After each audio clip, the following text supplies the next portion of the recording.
Bonjour à vous, encore une fois, bienvenue dans cette formation. On va voir ensemble la partie déléguée, donc des 5 étapes de Business Évasion. Alors, avant de parler de délégation, en fait, je voulais quand même revenir sur des bases. La délégation, c'est un sujet qui est très important, qui revient beaucoup en tant qu'entrepreneur. Et pourtant, à l'école, dans vos études, dans le travail, c'est pas quelque chose qui est très valorisé. En fait, c'est quelque chose qui finalement, généralement, ce qui se passe, c'est que la délégation, c'est important, mais on est beaucoup plus valorisé quand on fait les choses, qu'on travaille nous-mêmes, quand on se débrouille, que lorsqu'on délègue. Parce que la délégation, c'est parfois perçu comme étant, on va dire, pas un moyen finalement de se mettre en avant ou de mettre en avant son travail. Le problème, c'est qu'en tant qu'entrepreneur, il faut sortir de cet ego de finalement j'ai bien fait mon travail, alors c'est mieux que de faire le travail correctement mais sans forcément que je le fasse. Souvent en fait on est dévalorisé quand quelqu'un fait le travail à notre place.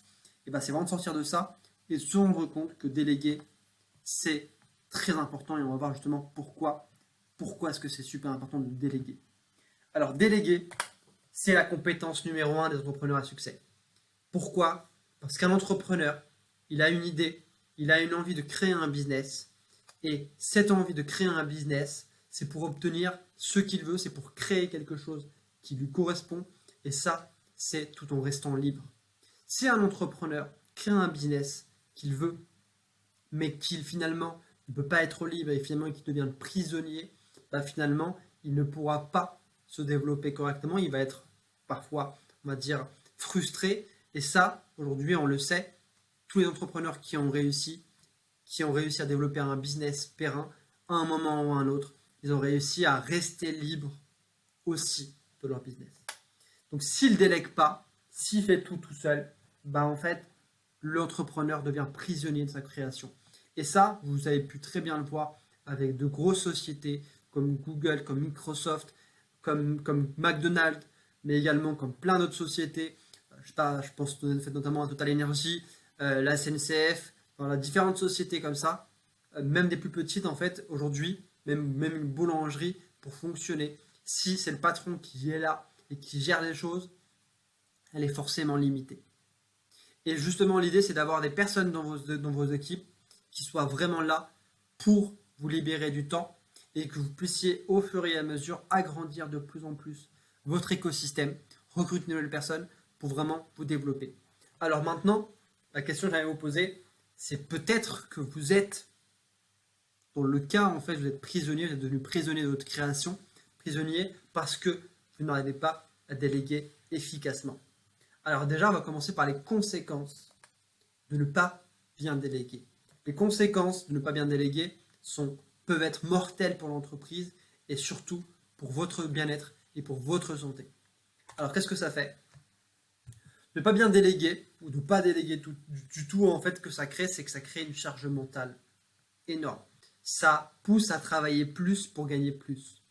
Ça rend esclave de l'argent, ça rend esclave du temps, ça crée une stagnation dans son business. On est souvent bloqué dans ce contexte-là, dans l'opérationnel et dans les choses à faire. On manque de temps pour sa famille. On arrive très rapidement dans un plafond de verre. On devient presque salarié de son propre business, ce qu'on avait quitté initialement. Finalement, on va le retrouver dans cette entreprise.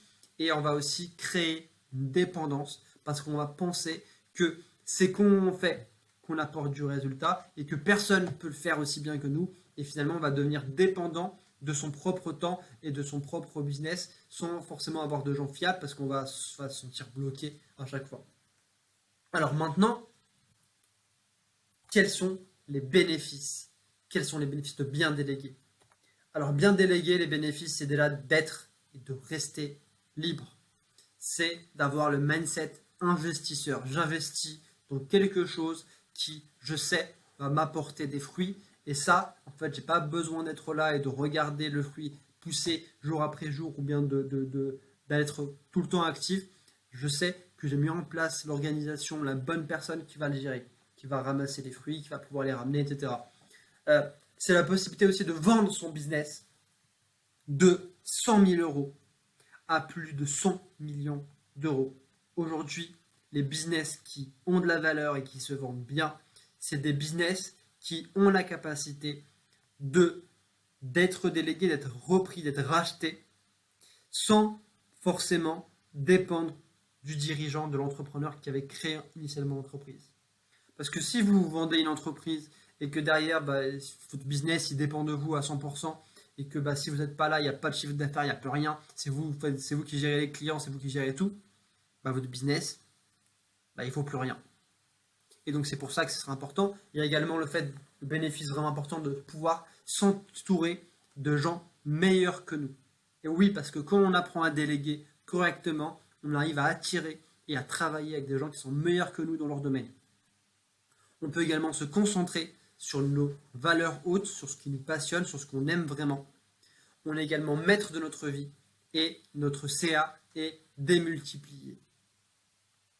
Alors, oui, c'est la liberté de son temps. Déléguer, c'est de sortir de la situation où vous devez faire les choses et vous faites plein de choses, mais finalement de retrouver cette liberté de son temps, c'est pouvoir faire en sorte d'utiliser le temps d'autres personnes dans leur zone de compétences ou dans leur zone d'expertise pour vous rapporter plus de résultats en moins de temps.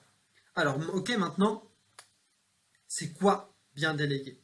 Alors, bien déléguer, c'est quoi? C'est de développer la capacité de faire ce qu'on veut d'une manière où nos résultats désirés sont répétables et durables.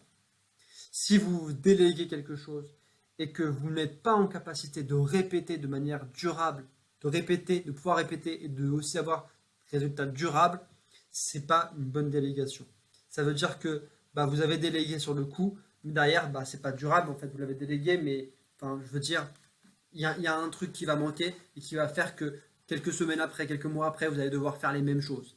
Alors que quand vous déléguez correctement, vous mettez l'organisation, vous mettez les choses en place pour que cette problématique-là, ce problème-là que vous voulez gérer, ou ce rôle que vous voulez que quelqu'un gère pour vous, que ce soit vraiment géré de manière durable et qui puisse finalement être